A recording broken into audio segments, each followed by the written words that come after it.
speechless, dude. This makes me never want to leave. This is the coolest shit that there is.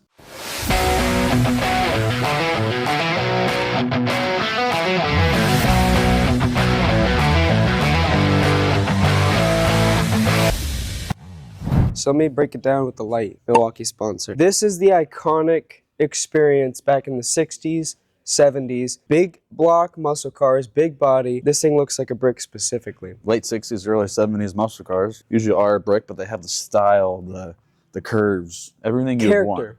It has muscle. I mean, if this thing had two arms growing out of it, out of the side of the doors, going like this, going down the road, muscle. Absolutely, fully flexed. For some reason, they just love the convertible tops in the 60s, I noticed. So the only we got 1, 2, 3 convertible tops right here as we speak. Amen. So why this is significant, I feel like, is it hits home for everyone. It's got a 392 Hemi with a modern, I assume, suspension. Yes. Yep. 4-link in the back. Forgot what it had up front, but it's got a modern drivetrain in it. I don't know why I got so nervous. I mean, the center hump, I do believe, is from a newer car as well. So I had to custom make the carpet. It screams American muscle car. It screams what we do.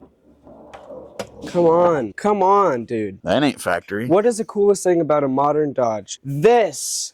That's it. This, literally, this. Dodge transmissions suck. Yeah, it's the motor. You have the best good. part of the modern Dodge inside the best part of a classic. Well, nobody's like, mopar. oh, that Dodge transmission, that's perfect. But everybody's like, that Dodge coming, 24 valve, 12 valve, put it in there, let's go. That's what They're this not like, is. hey, that transmission's good. No. This is the American dream for most dudes. This is as far as I feel like they get. Like, oh, if I could just throw a modern motor in there. I get we do more custom stuff, but this is that dream. Horsepower, torque, that's all it comes down to. And it's fucking beautiful. The Go Mango Orange, the way everything pops out. I mean, it does not get better for most people. Until you meet someone like Todd, you just don't think like that. Like, oh, let me cut a car in half and go attach a different car to it. Let me put a bottom half as a 17 subframe Camaro on top, put a 70 Oldsmobile Cutlass on top, and just... Yeah, I've never... Who thinks of that? I'm still speechless at those things. And the way you can just, on the spot, think of it. He's like, we could do this and throw a Coyote in here and then cut this and then go to SEMA and win. I don't think you can win SEMA, but, you know, he's got that. Basically, that's what that is. And then two, look, I mean, dude, right now I'm shook. You have a beautiful car, beautiful car. This inspires me. This makes me feel like those cars are going to look like these. Mm-hmm.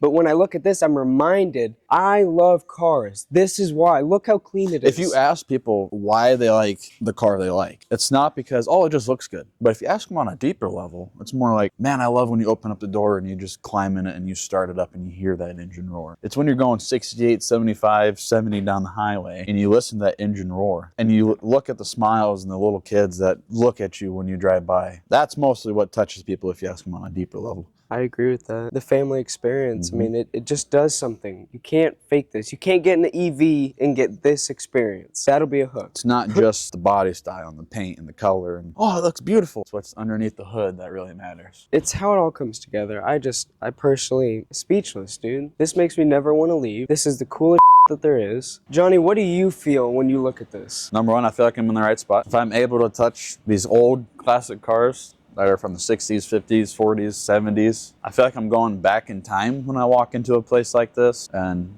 classic car restoration shops and museums. I feel like I'm just going back in time. Right, Jesse, Quint, this is what they got when they were 18. This is what they were driving. This is what they mean when life was simple. It was this, a beer in the left hand, a cigarette in the right, and a girl in the passenger seat, and that's all it was. Let me go buy a Dodge Dart with a big block V8 for $4,000 and let me go hot ride it around the field. That's literally what they did. I'm jealous. Now you can't even touch one. Now it's a house loan and you just don't want to drive them like that. Yep. You don't. These were like, no, just drive them until you flip them and then buy a new one. It's just a whole different perspective. With this color though. So what's going on with this? Who's this? And it's one of our customers. We just got the top done on it, so now we got to start installing the interior and underneath the hood and some other body panel components. But if you just look at the color alone and you look at the edging and you just go back and forth, it really highlights all the curves and everything. And this is only stage one, buff and polish. We still have to keep going, but you can get an idea what's underneath this clear coat and why it's obviously a beautiful paint job.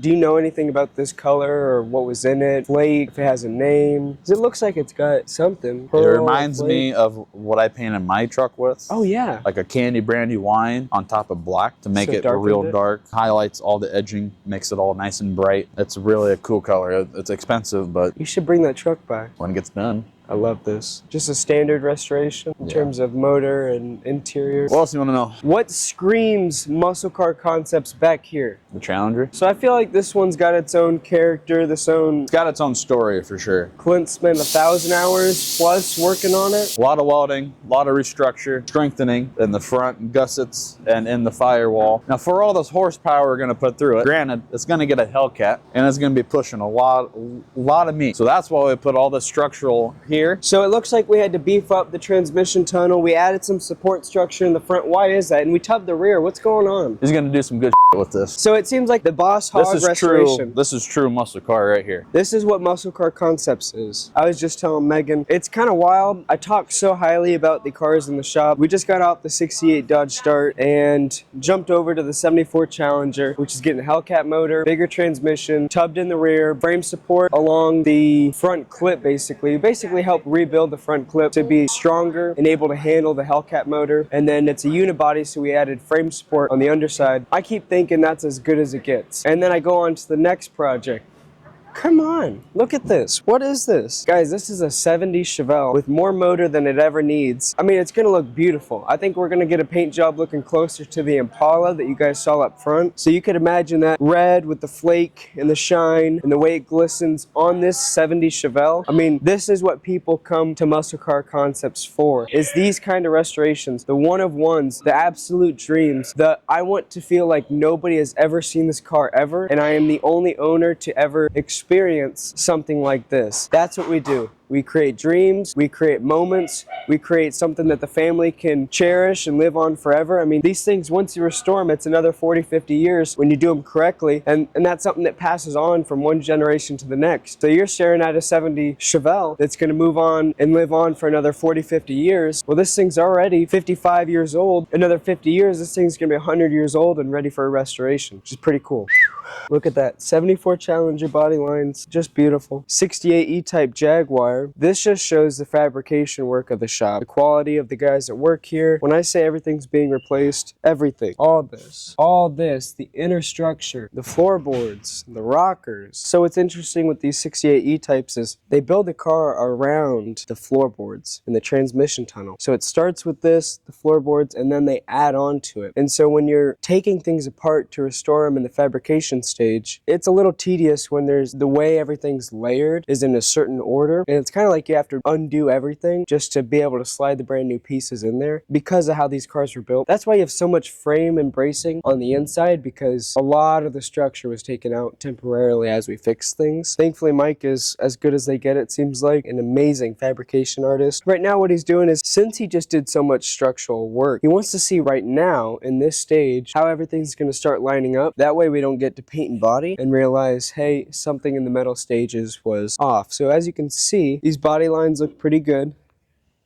and we'll see how they look with this. Maybe a slight tweak where it gets pushed up a little bit. For the most part, you can really tell this is exactly what you want. The small, you know, it's poking out a little bit more. Those things can be fixed just by adjusting the door. So this hood right here was quite the train wreck, and Mike nailed this one. This was one of the first things that he jumped on here in the shop, and when I say this really helped solidify his position here, I mean, he just absolutely got this rock solid, baby butt smooth. It was a tough one, and there's not a lot of these parts laying around, so a lot of the inner structure pieces that, you know, things bolt up to with, he's had to come in and remake. If you take a look right here, you know, he's had to come in and remake some of these. You know, the customer bought that piece, same with that side. It's just kind of weird odd and ends that you run into when you start restoring something like this. You know, brackets are broken, you got to go in there and just custom make what you can. Sometimes that's quicker and more efficient than waiting 3 weeks for a couple $100 parts that are aftermarket, you know? So that's the 68 E-Type. It's in shambles right now, but it's getting better. He's definitely on a lifeline. We are the lifeline expert for hot rods, cars, trucks, anything with 4 wheels and a steering wheel. But we will do 2 wheels. If you have a motorcycle, you can bring it in, custom paint, custom fab. You dream it, we build it.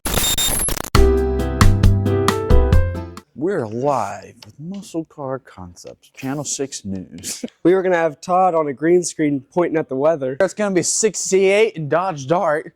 Down here, it's gonna be 70 Camaro Literally. and highs of 80. Talking about, instead of talking about the news, you can talk about the market of the cars. Oh, I got up to 30 grand now, mid-range. That'd be good. That'd be awesome. Highs of 110. Yeah, literally. Lows of 5. Cheers. Shh, we're filming. Megan's on it. Woo! Real idea. Sure. I'm not doing nothing. Yeah, we're not filming right now. Boop. Got your nipple. Huh.